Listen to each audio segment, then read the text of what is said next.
Capítulo 196. Eliminação. Hugues A2. Lumian nunca previu tal resposta. Será que o concorrente Savoy Mob e o Poisons por Mob realmente endossaram o mesmo candidato?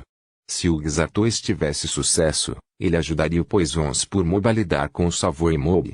Ou ele ajudaria o Savoy Mob a derrubar completamente o Poisons por Mob? Ou exigiria paz entre as duas facções? Quanto mais Lumian ponderava sobre isso, mais sentia que algo estava errado. Se a figura influente por trás do Savoy Mob e do Poisons por Mob não fosse outro senão Hugues A2, então os dois lados não teriam se tornado inimigos ferrenhos a este ponto.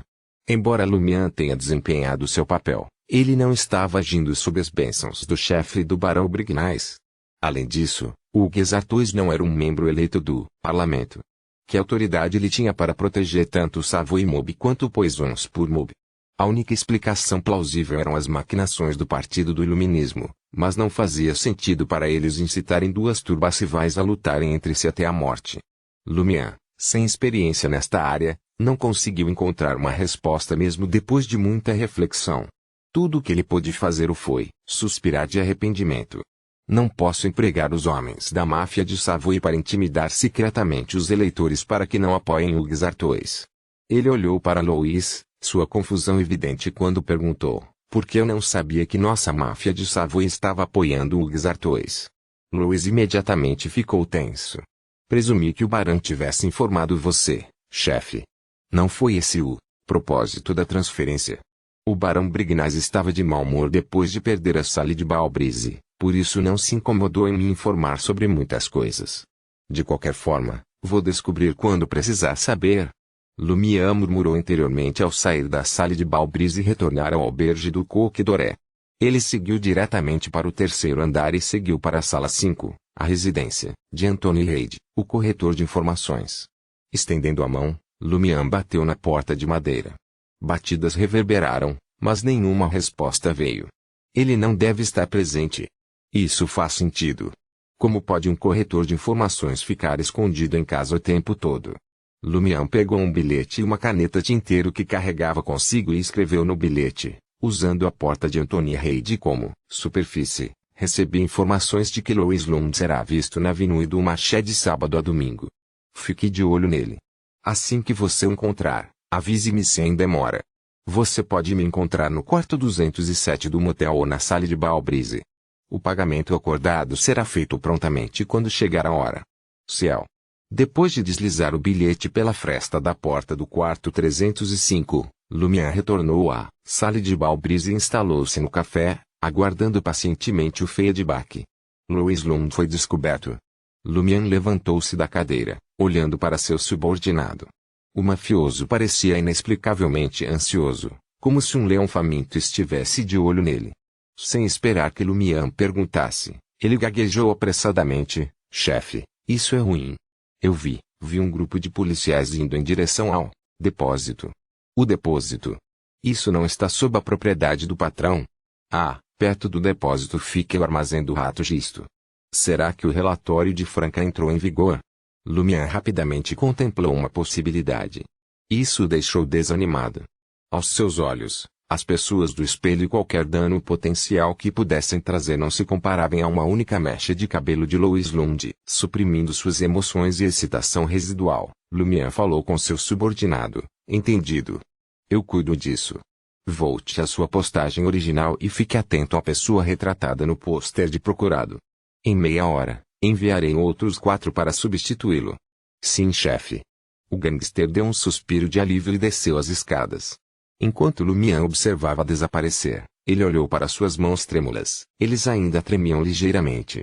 Foi o resultado da súbita onda de alegria que sentiu quando pensou que seu subordinado trouxera notícias de Louis Lund. Às vezes minha instabilidade emocional vacila. Felizmente tenho outra sessão psiquiátrica marcada para este domingo. Lumian suspirou interiormente, sentando-se e saboreando seu café. Para receber Louis Lund em seu melhor estado, ele se absteve de pedir bebidas alcoólicas. Fora dos armazéns pertencentes ao Ratisto. Ele, junto com seus subordinados e os carregadores, estavam reunidos, cercados por 20 a 30 policiais armados e vestindo uniformes pretos. Risto forçou um sorriso bajulador e dirigiu-se ao superintendente Travis Everett, dizendo: Monsieur superintendente, por que você cercou de repente os armazéns? Sou um empresário legítimo. Everett, um homem na casa dos 30, com óculos de armação preta e queixo largo, olhou para Risto e falou com voz profunda: Não presuma que não temos conhecimento de seus negócios habituais. Não estamos lidando com você porque você cumpre as regras e sabe o que é permitido. Sua única escolha agora é cooperar conosco e nos ajudar a resolver isso o mais rápido possível. Risto detectou um lampejo de esperança nas palavras do superintendente Everett e assentiu. Tudo bem, sem problemas. Ele já havia distribuído o lote de mercadorias de ontem. Enquanto os livros contábeis genuínos não fossem descobertos, não havia provas concretas para acusá-lo. Com seu cabelo preto curto, Everett virou-se para o homem que estava ao seu lado e disse: Monsieur vice-comissário, assistente, pode prosseguir. O homem tinha uma aparência robusta, cabelos loiros e fofos, sobrancelhas douradas e barba. Ele usava um uniforme policial preto um pouco menor, mas seus botões eram feitos de ouro. Adornando sua dragona havia uma íris perfumada de 7 pétalas branco-prateada, acompanhada por um quadrado de diamante esbranquiçado. Este emblema indicava o posto de vice-comissário adjunto. O departamento de polícia de Trier tinha 4 categorias, em ordem crescente: superintendente-chefe, comissário adjunto, comissário adjunto e comissário adjunto. Destes, havia apenas um vice-comissário, o chefe do departamento de polícia de Trier. Em toda a República em Tis, o ministro do Departamento Nacional de Polícia, uma comissário, ocupava um posto mais elevado. O comissário adjunto e o comissário adjunto serviram como vice-ministro do Departamento de Polícia de Trier e membros do Comitê de Polícia. Suas dragonas exibiam quadrados de diamantes esbranquiçados ao lado das íris de 7 pétalas.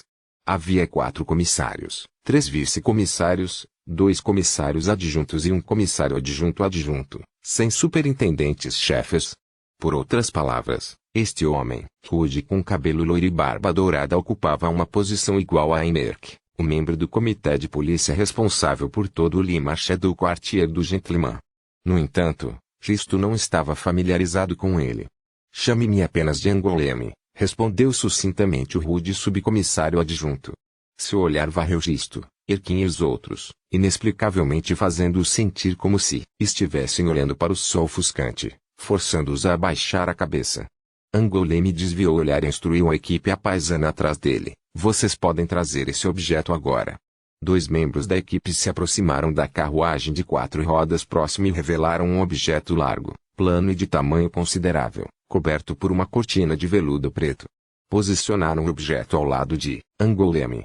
Angoulême encarou Rato Risto e os outros, erguendo sutilmente o queixo e proferindo: Alinhem-se na minha frente, um por um. Risto sentiu o garoto em seu bolso tremendo visivelmente. Ele presumiu que Angoulême era um beonder oficial, alguém de poder considerável. Após alguns momentos de contemplação, aproximou-se de Angoulême com medo, sem ousar resistir. De repente, Angoulême abriu a cortina de veludo preto, revelando a aparência completa do objeto ao seu lado. Era um espelho de corpo inteiro, simples e sem adornos, montado sobre um suporte de ferro preto enferrujado. O reflexo de Risto apareceu instantaneamente no espelho, capturando cada detalhe. Risto permaneceu inconsciente de qualquer coisa errada, mas a expressão de Erquim sofreu uma mudança drástica atrás dele. Erquim virou abruptamente para a esquerda, tentando escapar. Quase 20 outras pessoas seguiram o exemplo, incluindo trabalhadores e carregadores. Bang! Bang! Bang! A equipe de Angoulême já se tinha preparado, levantando os braços e apertando os gatilhos. As balas atingiram os que fugiam, mas foi como se tivessem uma ilusão, passando por eles e pousando ao longe. Angoulême estendeu calmamente a mão esquerda e ajustou a posição do espelho de corpo inteiro ao seu lado. O espelho refletia a figura de Erquim contra um fundo escuro. Erquim congelou no lugar, mantendo sua postura de corrida. Num instante, ele foi atraído para o espelho de corpo inteiro, com uma expressão de horror gravada em seu rosto. Assim que os dois colidiram, o corpo de Erquim desapareceu. Num piscar de olhos, ele reapareceu, no espelho, com o rosto manchado de sangue. Sua expressão tornou-se sinistra, consumida pelo ódio e ressentimento. Ele abriu a boca como se fosse gritar, Mas uma força invisível puxou-o para o fundo anormalmente escuro do espelho e ele desapareceu. Testemunhando isso, Gisto ficou pasmo, esquecendo-se de ajudar seu irmão. Um pensamento ecoou em sua mente: há algo terrivelmente errado com eles. Enquanto isso, os subordinados de Angoleme trabalhavam para controlar os fugitivos. As pessoas comuns apanhadas no meio do caos encolheram-se no chão, de cabeça baixa, tremendo de medo. Na sala de Balbrise, Lumian sentou-se no balcão do bar, ouvindo o canto cativante de Jena. 2 horas atrás, ele recebeu a notícia de que o rato Gisto estava ileso, mas um grupo de seus subordinados havia morrido, bastante eficiente. Lumian elogiou interiormente os beonders oficiais no distrito comercial. Quando a música picante chegou ao fim, uma mulher que estava esperando nos bastidores subiu ao palco e se aproximou apressadamente de um jovem membro da banda. Ela soluçou e gritou 2 vezes. Parecia que ela estava dando notícias da morte de alguém. O integrante da banda ficou paralisado, chocado com a notícia, incapaz de reagir por um momento. Depois de alguns segundos, ele jogou de lado a cítara de 6 cordas amarrada a ele e saiu correndo do palco. No entanto, ele só conseguiu dar alguns passos antes de tropeçar e cair pesadamente no chão. Ele lutou para se levantar, mas não conseguiu. No momento seguinte, lágrimas escorreram pelo seu rosto. Jena, adornada com um vestido vermelho brilhante, observou-o por alguns segundos antes de apertar os lábios. Eventualmente, ela não ofereceu consolo, permitindo que um membro da banda e a mulher enlutada chorassem.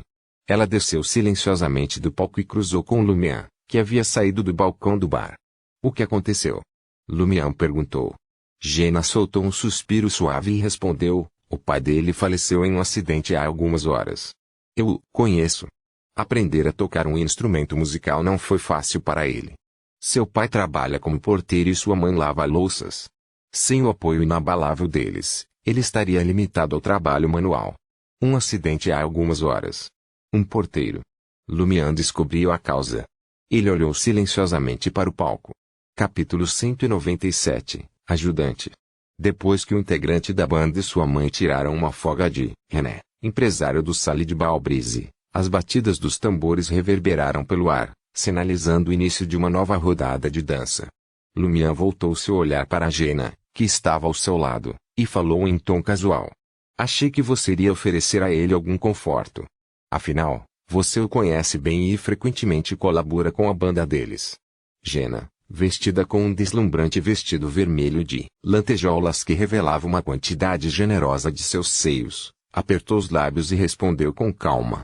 Naquele momento, o que ele precisava não era de palavras reconfortantes, mas de uma libertação. Oferecer condolências só pioraria sua dor. Lumian examinou Jena por alguns momentos. Você parece entender isso muito bem. Porque tenho a sensação de que você também experimentou algo semelhante. Jena baixou o olhar para os dedos dos pés e sorriu suavemente. Há alguns anos, passei pela mesma coisa quando meu pai faleceu. Um dia, antes do amanhecer, minha mãe me levou até a cobertura do nosso apartamento e ficou comigo até o nascer do sol. Testemunhei o brilho gradual do céu, do escuro como breu para um azul profundo. Ficou cada vez mais claro e vi as nuvens adornadas com tons de ouro brilhante e outras cores. Naquele momento, ela me disse que a escuridão acabaria passando e o sol nasceria. A luz sempre encontraria seu caminho para iluminar a terra. Quando ele voltar para a banda, encontrarei uma oportunidade de compartilhar algo semelhante com ele. Lumian ouviu em silêncio, soltando um suspiro. Você tem uma mãe maravilhosa. Sim. Jena aceitou o elogio com orgulho. Lumian riu e comentou: você conseguiu dizer tanto sem recorrer a palavrões. Isso é diferente de você. Além disso, ela parecia bastante refinada. Caramba! Você acha que sou o tipo de pessoa que xinga incessantemente? Jena praguejou indignado e foi até a sala de descanso para se preparar para a próxima música. Lumian recostou-se no balcão do bar, com a mente preocupada com outro assunto.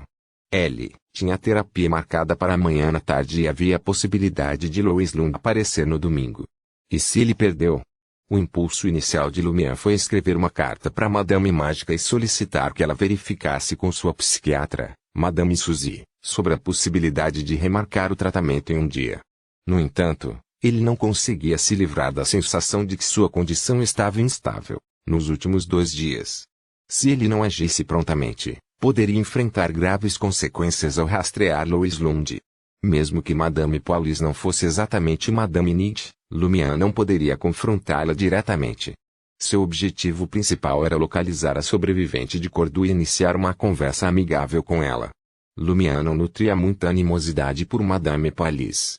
Embora ela acreditasse em um deus maligno e tivesse envolvimento com Cordoue, parecia que ela não era responsável pelo desastre. Ela partiu antes que o ritual acontecesse sob alguma compulsão. Portanto, se ele se permitisse ficar instável e reagisse impulsivamente, agravando o conflito com Madame Paulis e tornando-a sua inimiga, as coisas se tornariam extremamente problemáticas e ela poderia até perder a vida. Quanto à disputa com o Poisons pour Mob, um problema com Madame Moon não equivalia a assuntos envolvendo Madame Nid. Após cuidadosa consideração, Lumière elaborou um plano para encontrar alguém que pudesse rastrear Louis Lund em seu nome e segui-lo até sua residência em Trier. Não há necessidade de considerar indivíduos sem poderes Beyonder.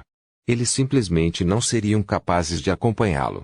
Existem duas opções viáveis. O primeiro é Anthony Reid, um corretor de informações suspeito de ser um Beyonder na área de psiquiatra. Ele possui excelentes habilidades de rastreamento e já aceitou minha comissão, recebendo um depósito. Como a tarefa envolve localizar Louis Lund, ela naturalmente se enquadra no escopo da missão. Se Anthony for difícil, estou preparado para oferecer mais dinheiro. A segunda opção é Franca. Ela, junto com Aurore, pertence à Sociedade de Pesquisa de Babuínos de Cabelos Curly. Franca conhece minha verdadeira identidade e demonstra certa preocupação comigo. Ela é confiável até certo ponto, sem falar que ainda me deve um favor.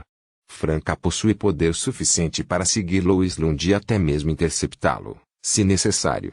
Enquanto esses pensamentos passavam pela mente de Lumière, ele se levantou da cadeira, indo até o quarto no segundo andar e saindo da sala de Balbrise pela janela. Auberge do Coq d'Oré, quarto 305. Lumière bateu na porta de madeira. Por favor, entre, Anthony Reid respondeu com sotaque da costa oeste de Medcezire. A porta se abriu lentamente. O corretor de informações ficou diante de Lumière mais uma vez. Seu rosto rechonchudo, antes escorregado de oleosidade, parecia recém-lavado, realçando seu ar de honestidade. Vestindo um uniforme de trabalhador azul acinzentado, ele parecia ter passado o dia inteiro na parte sul do bairro comercial e no quartier do Jardim Botanique. Eu li seu bilhete, disse Anthony Reid, passando a mão pela linha do cabelo amarelo claro recuando. Estou de olho na Avenue du Marché. Lumière sentiu um leve desconforto, mas examinou a sala e falou diretamente. Tenho outros assuntos para tratar entre 14h30 e 17 horas de amanhã. Se acontecer de você localizar o alvo durante esse período, não me informe. Basta segui-lo e verificar seu local de residência. Anthony Reid fixou seus olhos castanhos escuros nos de Lumière por alguns segundos. Muito bem. Ele não fez menção a uma taxa adicional e Lumière também se contentou em não abordar o assunto. 3 ruides blusas blanches abrigavam um prédio de apartamentos relativamente novo. Sua fachada beige ostentava uma curvatura encantadora, apresentando inúmeras paredes irregulares adornadas com diversas estátuas. Anjos, animais, celebridades e objetos lendários encontraram seu lugar na arquitetura. O edifício ostentava uma abundância de grandes janelas, pilares de parede e pergaminhos, criando uma atmosfera de grandeza. Lumière parou diante do quarto 601 e apertou a campainha. Com um tilintar, Franca abriu a porta vermelho escura. Seu cabelo louro caía em cascata de forma natural e volumosa, enquanto ela usava uma camisola larga de seda branca que chegava graciosamente aos joelhos. A gola aberta revelava uma boa extensão de pele. Observando que a outra parte não demonstrava sinais de cautela e nem usava sutiã, Lumière fez um esforço consciente para manter o olhar focado. Antes de abrir a porta, Franca parecia já saber a identidade do visitante. Ela o cumprimentou com um sorriso. Vindo buscar conhecimento no misticismo. Depois de todas as nossas discussões, você finalmente chegou. Não, é outra coisa, respondeu Lumière, apontando para a sala, indicando que deveriam conversar lá dentro. Franca se virou e caminhou em direção ao sofá, Lumière logo atrás. Ao entrar, ele instintivamente examinou o ambiente.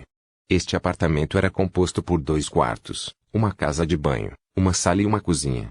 Os móveis da sala, como o sofá, Mesa de centro, mesa de jantar, cadeiras e armários, eram predominantemente bege, preto ferro, branco prateado, ou cinza claro.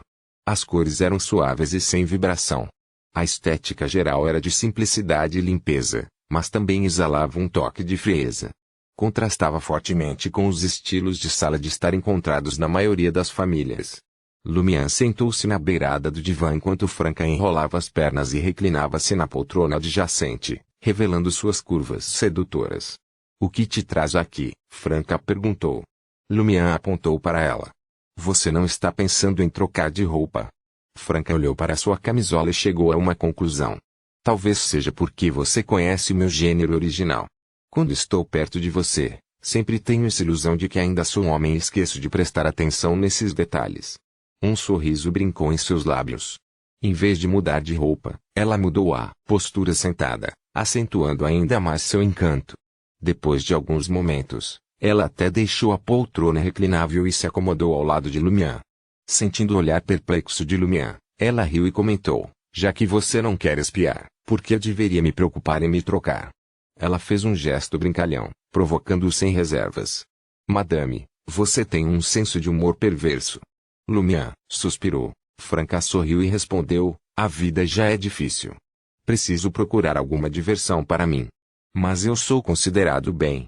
Há um grupo de indivíduos na sociedade de pesquisa que nutre pouca esperança para o futuro e que tem como objetivo de vida buscar o prazer. Eles formaram um grupo chamado 1º de Abril. Sua irmã deve ter mencionado isso, certo?"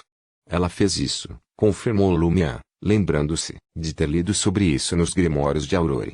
Franca se absteve de elaborar e fixou o olhar em Lumian, seus olhos lembrando lagos calmos, aguardando uma explicação para sua visita. Lumian falou diretamente, suas palavras carregando uma certa franqueza. "Eu preciso de um favor." "Oh!" Franca respondeu cooperativamente, seu tom cheio de curiosidade. Lumian parou por um momento para refletir antes de continuar. "Considerando que você viu meu pôster de procurado, você deve possuir algum conhecimento sobre ele. Recebi informações de que um dos indivíduos retratados, um homem chamado Louis Lund, aparecerá amanhã na Avenue du Marché. Ele mantém laços estreitos com os mentores do Poisons pour Mob.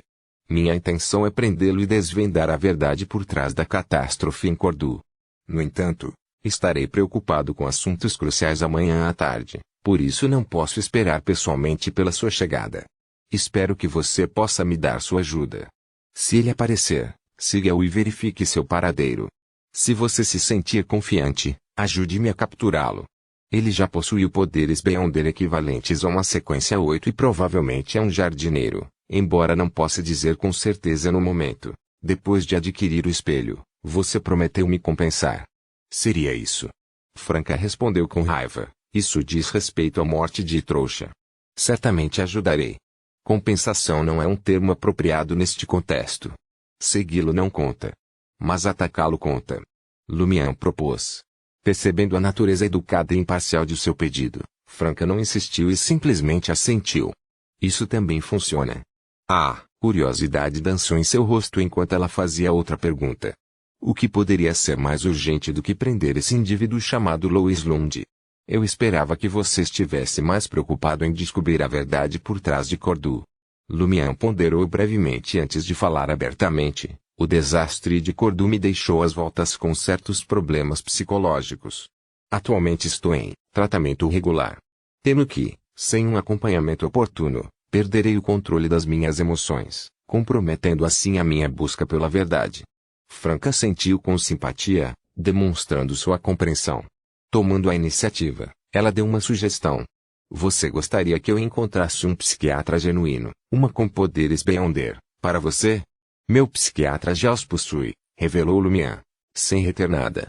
Franca se absteve de se intrometer, lembrando que o irmão de trouxa participava de outras reuniões místicas. Lumian mencionou os atributos de vilão e jardineiro, bem como a existência de Anthony Reid. Ele forneceu uma descrição detalhada da aparência de Reid para garantir que Franca não o confundisse com um companheiro de Louis Lund, potencialmente levando a conflitos desnecessários. Com isso, Lumian levantou-se da cadeira, sinalizando sua intenção de partir. Franca levantou-se, divertida. "Você veio até aqui. Você não está interessado em mergulhar nos mistérios do misticismo. Louis Elun também pode aparecer esta noite, observou Lumière, ansioso para retornar à sala de Balbrise o mais rápido possível. Naquele exato momento, tanto ele quanto Franca direcionaram sua atenção para a porta. Passos leves ressoaram nas escadas antes de pararem nas proximidades. Franca olhou para o olho mágico à distância, sua expressão de repente se transformando em peculiaridade. Em voz baixa, ela se dirigiu a Lumière. Jena. Capítulo 198. Conciliação. Sob a janela aberta do quarto 601, Lumière escalou a parede com as próprias mãos, auxiliado pelas saliências, estátuas e canos. Sua descida foi rápida e constante, história após história, até que ele deu um salto final e pousou graciosamente na beira da Rue des Blouses Blanches. Ele resmungou baixinho, porque sou forçado a descer do 6º andar. Eu não fiz nada. Lumière desapareceu nas sombras e seguiu em direção à Avenue du Marché. No quarto 601. Franca lançou um olhar fugaz para a janela oscilante, ajeitando a camisola de seda antes de se aproximar da porta que se abria lentamente, com um sorriso. Vestida com um vestido vermelho de lantejoulas, Jena guardou a chave reserva que Franca havia lhe confiado e entrou no apartamento. Por que você está aqui tão cedo hoje? Franca perguntou, bloqueando o caminho de Jena até a janela, com a testa franzida em confusão. Jena soltou um suspiro e respondeu, algo aconteceu com o tocador de cítara de 6 cordas da banda. Embora isso não tenha afetado meu canto, deixou todo mundo de mau humor. O gerente do salão de dança, René, me pediu para encerrar a apresentação mais cedo e mudar o tema desta noite para a dança de rosto colado. A dança cara a cara no bairro comercial era diferente da versão usual. Envolveu abraços íntimos e movimentos provocativos entre homens e mulheres na pista de dança. Foi uma experiência emocionante, mas os salões de dança precisavam de dançarinas suficientes para organizá-la. Tentando encontrar um assunto para a conversa, Franca perguntou, o que aconteceu exatamente? Ela calculou discretamente o tempo que Lumière levaria para descer ao 1º andar, enquanto resmungava internamente, porque o irmão do trouxa é um caçador em vez de um assassino. Os assassinos podem saltar facilmente do 6º andar e aterrissar leves como uma pena. Jena contou o infeliz incidente do membro da banda e concluiu, droga, porque pessoas azaradas sempre atraem mais infortúnios. Sim, embora a apresentação tenha terminado mais cedo do que o normal, ainda é tarde. Ir para casa seria bastante problemático. Vou dormir na sua casa. Dado que Jena morava longe da Avenue du Marché, ela frequentemente procurava refúgio no Franca sempre que se apresentava até altas horas da noite no salão de dança. Ela ainda tinha uma chave reserva. Armazém. Porteiro. Relembrando as informações fornecidas por seu subordinado, Franca supôs que deveria estar relacionado ao assunto envolvendo o rato Gisto. Ao soltar um suspiro, contemplando como os inocentes haviam perdido seus parentes, Franca expressou interiormente sua tristeza. O irmão 007 é incrivelmente eficiente. Eu só informei sobre o povo do espelho ontem à noite, e os Beyonders oficiais já lidaram com a anomalia antes desta noite. Irmão 007 era o codinome de um homem da Sociedade de Pesquisa de Babuínos de Cabelos Encaracolados, membro de uma organização oficial em Trier. Sua posição parecia bastante elevada e Franca tinha conexões secretas com muitos colegas pesquisadores em Trier, muitas vezes organizando reuniões privadas com eles. Porém, Franca sabia que os assuntos envolvendo o povo espelho não terminariam aí. O mundo especial do espelho ainda existia. O artefato misterioso que Gardner Martin contrabandeou para Trier permaneceu e o clássico espelho prateado em sua posse persistiu. Se esses elementos não fossem totalmente eliminados, o problema só seria resolvido temporariamente. Franca não conseguia prever quando anomalias semelhantes surgiriam no futuro. Franca abordou o espelho prateado de estilo clássico, que permitiu a entrada no mundo especial dos espelhos, com cautela e seriedade. Ela acreditava que continha um segredo, relacionado ao caminho da demoness. Por que você está tão quieto? Jena perguntou, estendendo a mão direita e acenando na frente de Franca. Franca voltou à realidade e soltou um suspiro. Fico um pouco triste ao ouvir sobre o infortúnio deles. Foi justamente por não querer enfrentar a dor de inúmeros inocentes que seguiu a sugestão de Lumière e entregou o assunto aos funcionários. Jena contornou Franca e foi até o quarto de hóspedes, com a intenção de vestir uma roupa mais confortável.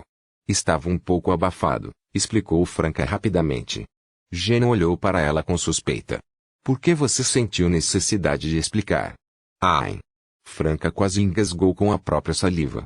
Felizmente, Jenna não pensou muito nisso. Ela entrou no quarto de hóspedes e foi em direção ao banheiro, carregando a camisola e o pijama. Ponto. Assim que Lumian retornou à Avenue du Marché, ele começou sua ronda, começando pela unidade 126, onde residia o escorpião negro Roger. Ele se aproximou dos 4 mafiosos disfarçados de mendigos estacionados em diferentes entradas, longe do alvo pretendido. Lumian fez uma promessa a cada um deles, garantindo sem velador até segunda-feira. Naquela noite, Ellie lutou para encontrar descanso na sala de Balbrise.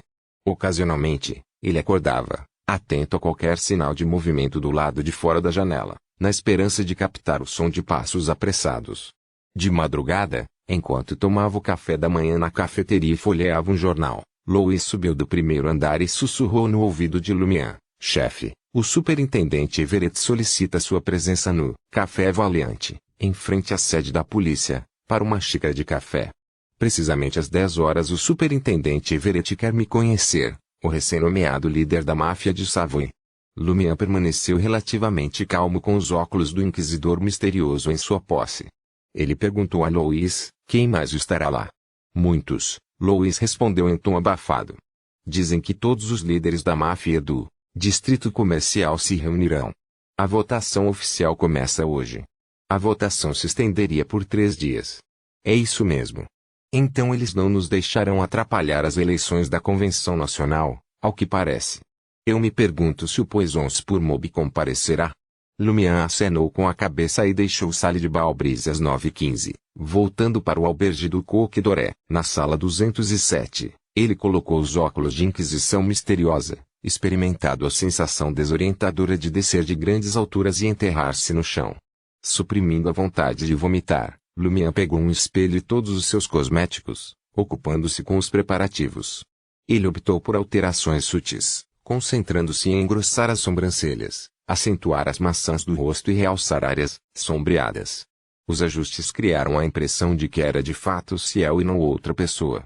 Assim que terminou a maquiagem, Lumian deixou o espelho de lado às pressas, sem vontade de ver seu reflexo.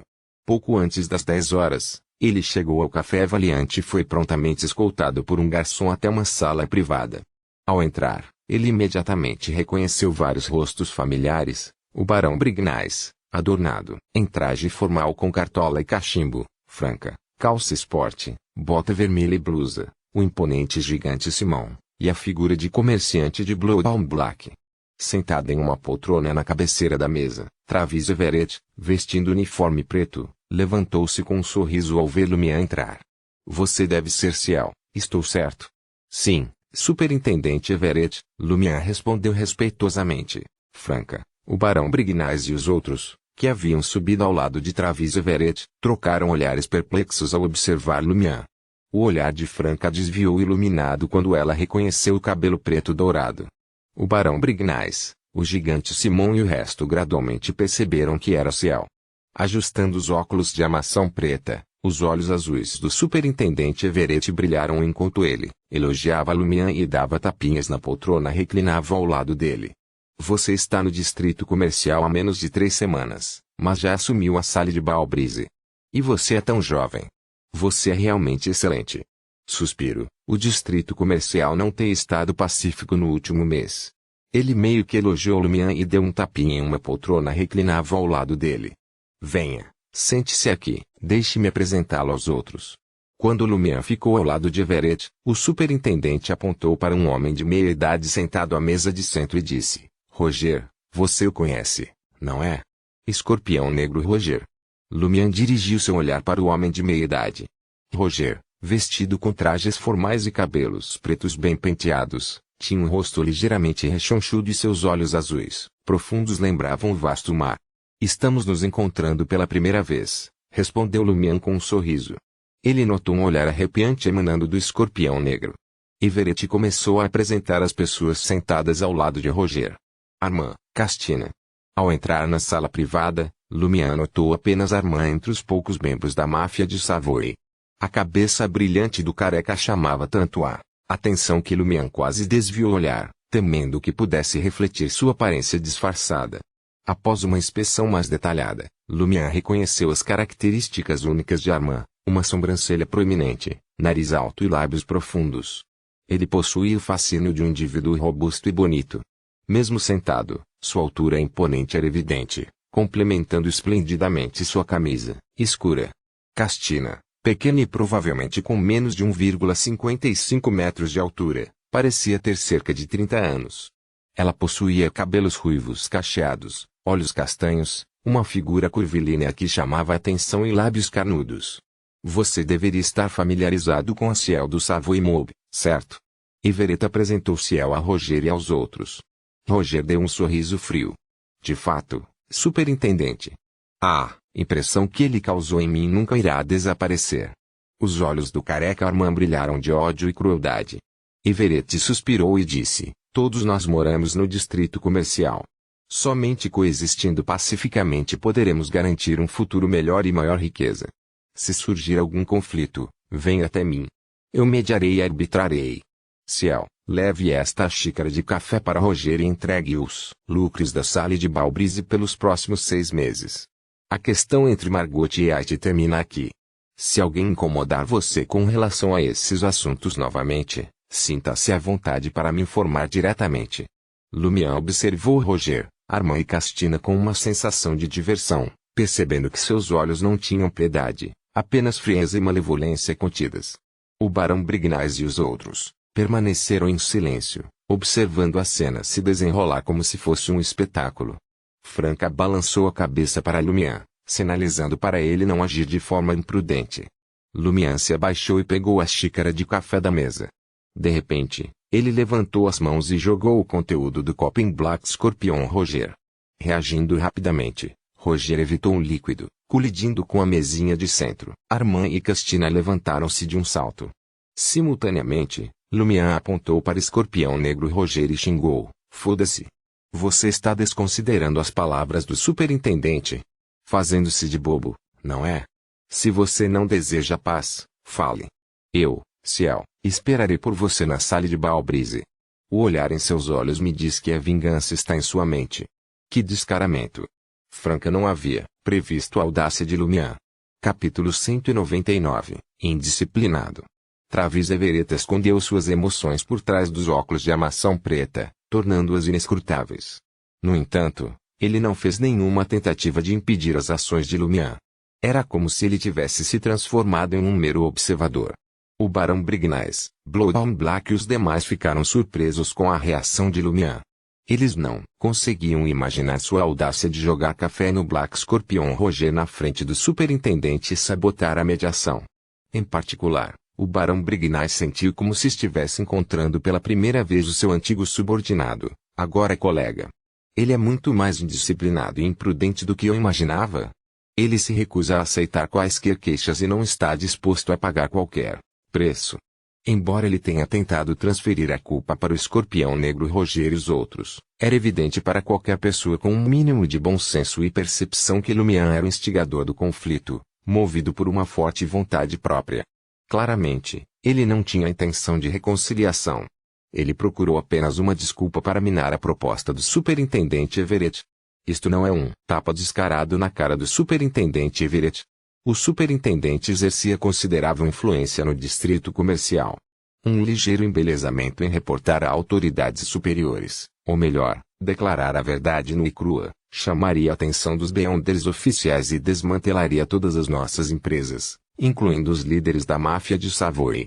Enfurecido, Baldiarman negou a Lumière oportunidade de quebrar a xícara de café em seu chefe. Ele avançou, abaixou-se, agarrou-se à borda da mesa de centro, ergueu-a e atirou-a contra o indivíduo detestável. Copos caíram no chão, quebrando-se em cacos. Lumière evitou habilmente os projéteis, sacando rapidamente seu revólver preto debaixo do braço. Ele apontou para Armand em meio ao barulho cacofônico de objetos e ao caos que se seguiu. Careca Armand riu, produto de sua extrema raiva. Seu caipira, você rejeita a graciosa oferta de mediação do superintendente Everett. Muito bem então, nosso Poisons pour Mob irá entretê-lo até que um de nós seja derrotado neste jogo. Vá em frente, atire. Sua audácia e falta de respeito para com o superintendente Everett não tem limites. Se você possui tal habilidade, então aperte o gatilho. Se não fosse pelas eleições iminentes e pela vigilância rigorosa imposta pelas autoridades, o Poison Spur Mob teria aproveitado a oportunidade para assassinar Ciel. Naquele instante, Black Scorpion Roger levantou-se mais uma vez. Chamas negras se materializaram dentro de seus punhos cerrados, apenas para se dissiparem rapidamente. Ele estava relutante em revelar seus poderes Beyonder na presença do superintendente Everett. Castiçal de pernas curtas Castina também fixou seu olhar em Lumian, pronto para atacar se ele se recusasse a ceder. Ao ouvir a réplica e provocação de Baldiarman, Lumian riu. Bang! Lumian apertou o gatilho, disparando uma bala amarela que foi lançada diretamente em direção ao crânio do careca Armand. Seus reflexos mal salvaram. Armand se agachou bem a tempo, com os olhos arregalados de alarme. A bala roçou seu couro cabeludo brilhante e saiu, ricocheteando no banheiro adjacente com um som metálico. Num instante, todos os líderes da turba se levantaram.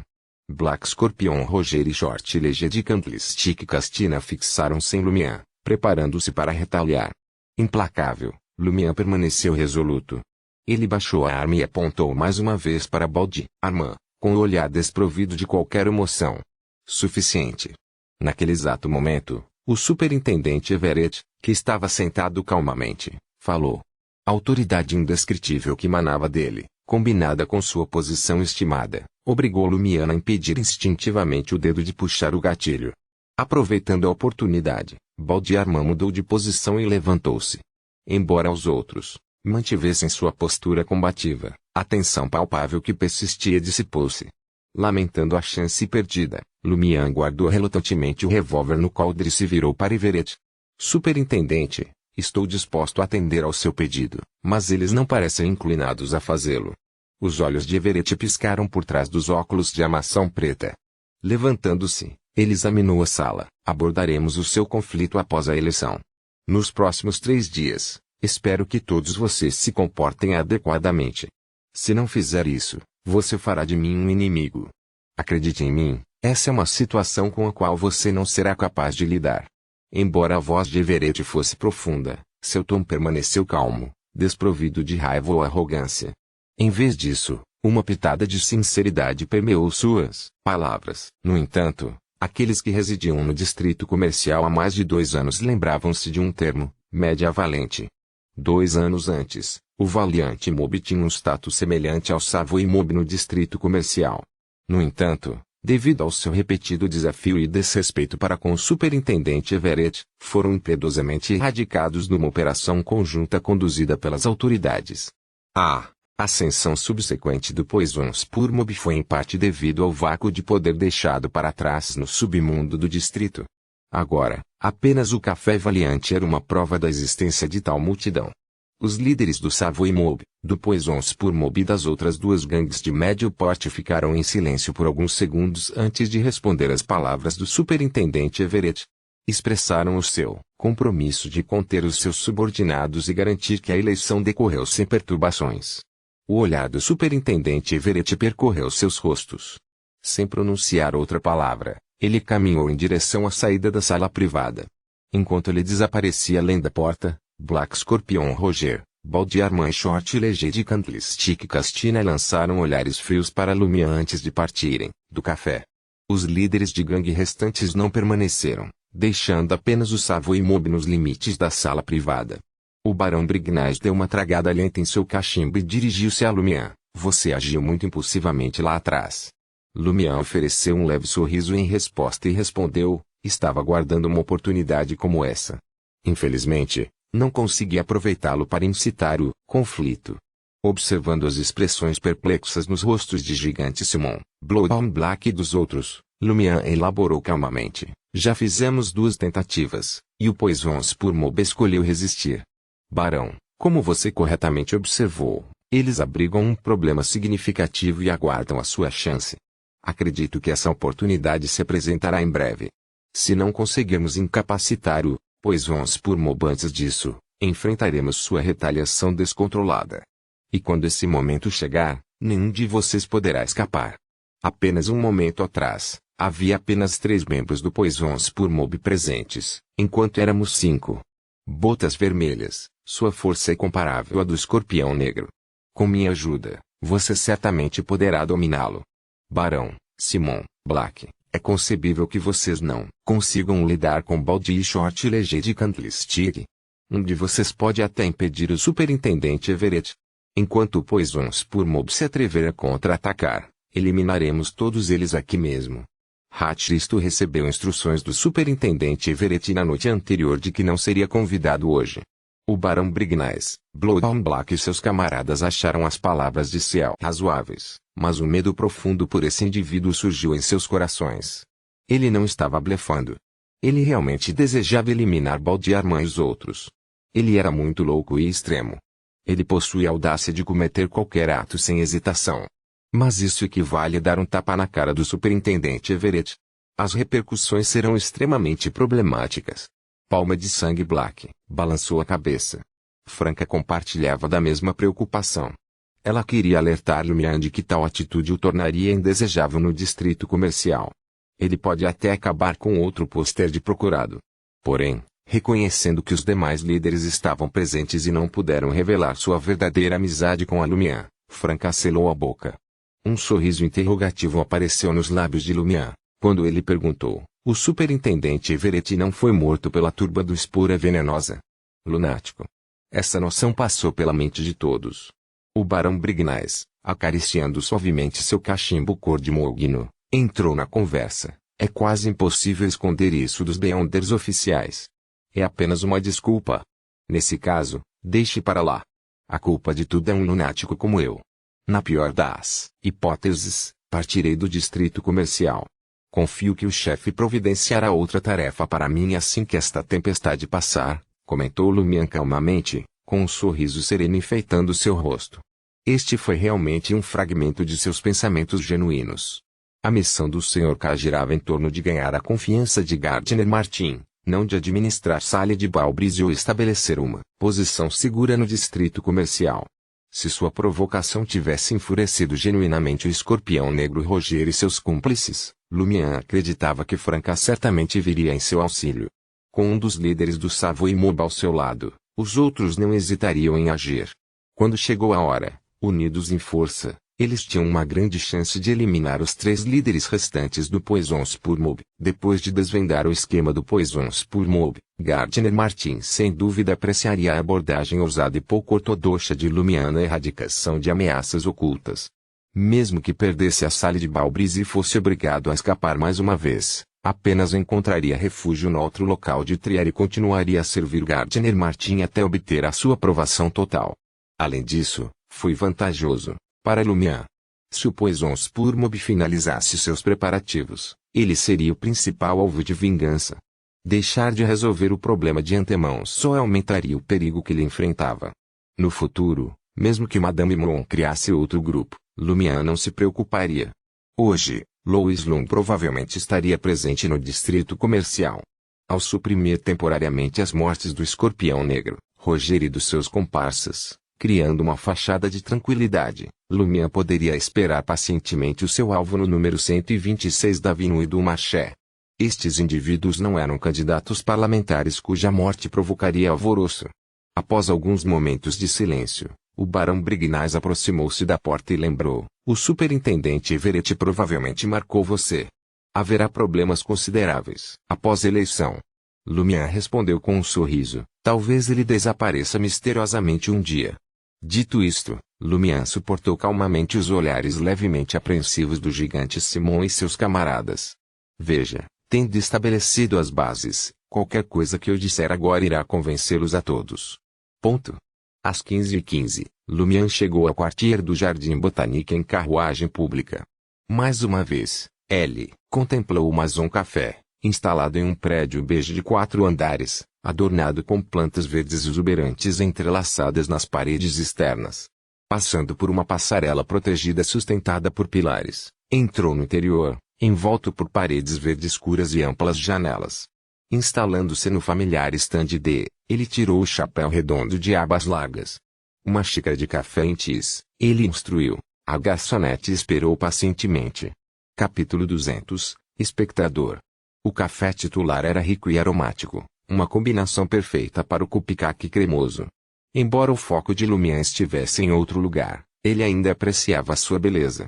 No momento em que o relógio marcou 15h30, uma voz feminina suave e familiar chegou até ele da cabine atrás. Boa tarde, Sr. Lumian Lee. Boa tarde, Madame Suzy, respondeu Lumian, escondendo sua surpresa. Embora Lumian não tenha observado intencionalmente os clientes entrando no Maison Café, seus instintos de caçador permitiram que ele mantivesse a consciência do que estava ao seu redor. Quando chegou ao café, às 15h18, a cabine D estava deserta. Ninguém entrou das 15h15 às 15h30 e, no entanto, aqui estava Madame Suzy, aparecendo silenciosamente atrás dele, bem atrás do estande D. Quão místico e bizarro era isso! A voz de Suzy perguntou gentilmente mais uma vez, como você se sentiu depois do último tratamento? Lumian não se conteve e respondeu simplesmente, senti-me muito melhor do que antes. Pelo menos eu poderia liberar minhas emoções. Isso é uma coisa boa. Suprimir seus sentimentos e reprimir suas emoções só irá agravar seus problemas mentais e levá-lo a um caminho autodestrutivo até que sua vontade inata de viver seja completamente dominada, comentou Suzy em um tom calmo e reconfortante, confirmando a transformação de Lumian. Uma sugestão de sorriso entrelaçou suas palavras. Vamos conversar primeiro. Discutiremos todas as coisas que você encontrou nas últimas 2 semanas. Sinta-se à vontade para escolher o que você acredita que pode estar disposto a compartilhar. Lumian sabia que precisava se acalmar e passar por tratamento psiquiátrico adicional como base para desbloquear mais memórias posteriormente. Portanto, ele não ofereceu resistência. Ele riu ironicamente e disse, não há nada que eu não possa lhe contar. Eu até compartilhei esse sonho com você. Todo o resto só pode ser classificado como segredos menores. Ele parou por um momento e começou com Charlie.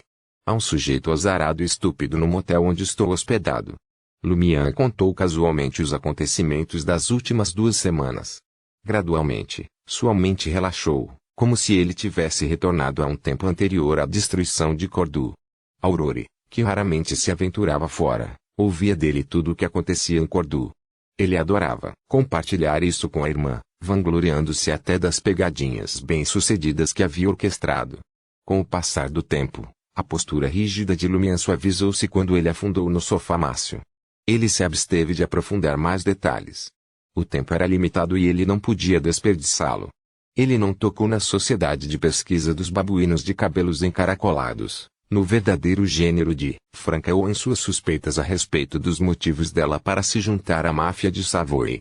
Ele apenas mencionou seu encontro com um amigo por correspondência de Aurore, uma bruxa da sequência 7 do caminho demonês, que por acaso estava na mesma multidão. Da mesma forma, ele forneceu apenas uma breve menção sobre a realização de um ritual e o recebimento de um benefício adicional, sem entrar em detalhes. Depois de contar suas experiências das últimas 2 semanas, Lumian falou em tom autodepreciativo. Não posso deixar de me perguntar se é minha culpa ter tropeçado em tantos eventos Beyonder em tão curto espaço de tempo. Às vezes, questiono por que todos os humanos e cães em Trier parecem possuir poderes Beyonder. Pela primeira vez, Suzy não respondeu imediatamente. Depois de alguns momentos, ela sorriu e respondeu, posso perceber que seu estado mental realmente melhorou em comparação com antes. Como você sabe? Lumian não mencionou os detalhes de sua chorosa viagem de carruagem ao ver o obituário de Aurore. Ele não acreditava que descrever tudo isso fosse um reflexo preciso de seu estado mental. Suzy falou em tom gentil, posso sentir que você está reconstruindo suas conexões sociais e começando a formar amizades. Amigos? Lumian perguntou, um pouco divertido. Charlie, Jenna, Franca. Eles podem realmente ser chamados de amigos. Eles são meros conhecidos. Suzy respondeu com um sorriso, a amizade assume várias formas. Nem todos exigem conexões profundas. Você simplesmente precisa se perguntar, quando eles enfrentarem desafios que estão ao seu alcance, você estaria disposto a oferecer assistência? Isso revelará se eles podem ser considerados seus amigos. Depende das circunstâncias específicas e do preço que devo pagar. Não sou do tipo que sai do meu caminho para ajudar qualquer um, murmurou Lumian. Suzy não pressionou mas explicou, para alguém propenso à autodestruição, Um sinal de que saiu do atoleiro e à disposição de criar novos laços sociais. O imperador Roseli, presumindo que ele realmente disse isso, observou certa vez que os humanos são a soma de suas relações sociais. Quando você não resiste mais a formar novas conexões, significa que você não se opõe mais ao seu próprio futuro. Claro, este é apenas um aspecto. Não é tudo. Lumière ficou em silêncio por um momento antes de falar novamente. Madame Suzy, há algo que gostaria de lhe perguntar. Mencionei uma série de coincidências que me aconteceram. Eles são realmente como a Madame Maga sugeriu? Eles poderiam ser parcialmente influenciados pelos Beyonders de sequência média do caminho do espectador? Ao contrário da sessão anterior, Suzy parecia mais à vontade. Ela riu e comentou, você está tentando desviar o assunto. Você ainda resiste a esses assuntos. Na verdade, pode-se discernir isso a partir de certos detalhes. Você tomou a iniciativa de solicitar à senhora das botas vermelhas que o esclarecesse sobre assuntos místicos sempre que ela estivesse disponível, mas nunca o fez. A única visita que você fez foi com o pretexto de ela retribuir um favor. Isso sugere que você continua relutante em estabelecer um vínculo mais próximo com ela. Isso é natural, como um paciente pode se recuperar após apenas um tratamento. Você não precisa se sobrecarregar. Suzy expressou incansavelmente suas observações, identificando gentilmente alguns dos problemas psicológicos atuais de Lumière. Se fosse a última vez, eu não teria sido tão direto. Isso apenas geraria resistência, fazendo com que você se fechasse ainda mais. No entanto, agora você exibe certas inclinações para criar novas conexões sociais. Isso permitirá que você obtenha insights mais claros sobre o seu verdadeiro eu e facilitará seu progresso. Tendo seus pensamentos subjacentes revelados por Suzy, a reação inicial de Lumière foi cautela, vigilância e negação. No entanto, o comportamento sereno de Suzy, a análise não agressiva e a compreensão precisa da situação aliviaram gradualmente a sua tensão, permitindo-lhe enfrentar os seus problemas mais profundos. Seu corpo e mente gradualmente se acalmaram. Suzy se absteve de se intrometer e respondeu à pergunta de Lumière. A explicação da Madame Maga não é totalmente incorreta, mas carece de especificidade. Para que um Beyonder de sequência intermediária do caminho do espectador crie uma coincidência, eles devem empregar dicas psicológicas ou hipnose face a face. Em outras palavras, eles precisam estar presentes ao seu redor, Barão Brignais, e seus associados. A razão pela qual você não percebeu e o Barão Brignais permaneceu alheio é que os Beyonders de sequência média do caminho espectador possuem um poder Beyonder adicional, invisibilidade psicológica. Invisibilidade psicológica. Como isso difere da invisibilidade normal? Lumière perguntou perplexo. Suzy elucidou calmamente. A invisibilidade psicológica não é a verdadeira invisibilidade. Isso apenas impede que você me perceba, mesmo quando estou bem diante de você e muitos outros já testemunharam minha presença. Parece muito mágico. Lumière suspirou com uma sensação de admiração. Por alguma razão inexplicável, ele sentiu como se houvesse psiquiatras ao seu redor, mas permaneceu alheio à presença deles. Isso não mudará mesmo se você empregar a visão espiritual. Sua intuição para o perigo não reagirá até que eu esteja preparada para atacar, continuou Suzy. Em comparação, a ocultação de uma seta das sombras nas sombras ocasionalmente evoca a sensação de ser observado pela escuridão. Lumière pressionou. A qual caminho pertence o Shadow, ascetique? Suplicante de segredos, Suzy respondeu simplesmente. Caminho do suplicante de segredos. Acima do ouvinte e abaixo do pastor, existe uma sequência conhecida como Shadow ascetique. Isso pertence ao caminho do Sr. K. Ocasionalmente, sinto alguém me observando na escuridão ao redor por causa dele ou de seus subordinados. Combinando isso com os grimórios de Aurora e as pistas da Senhora Maga, Lumière sentiu uma onda de iluminação. Para o caminho do suplicante de segredos, Aurora notou apenas o suplicante de segredos da sequência 9 e o ouvinte da sequência 8. Madame Magician parece escrever uma quantidade substancial, mas na verdade é apenas um esboço sem muitos detalhes. Não é tão abrangente quanto a explicação de Madame Suzy. Lumière murmurou curiosamente e perguntou, você não está preocupado que revelar os poderes Beyonder do seu caminho para mim possa prejudicá-lo? Suzy ignorou a pergunta e continuou, se você é um Beyonder de alta sequência do caminho espectador, não há necessidade de medidas tão elaboradas. Mesmo que estejam longe de você, eles podem influenciá-lo sutilmente, fazendo com que você siga seus arranjos sem saber e crie várias coincidências. Embora eu também seja um espectador, ainda devo alertá-lo: cuidado com o espectador. Beyonder de alta sequência. Lumière ficou alarmado.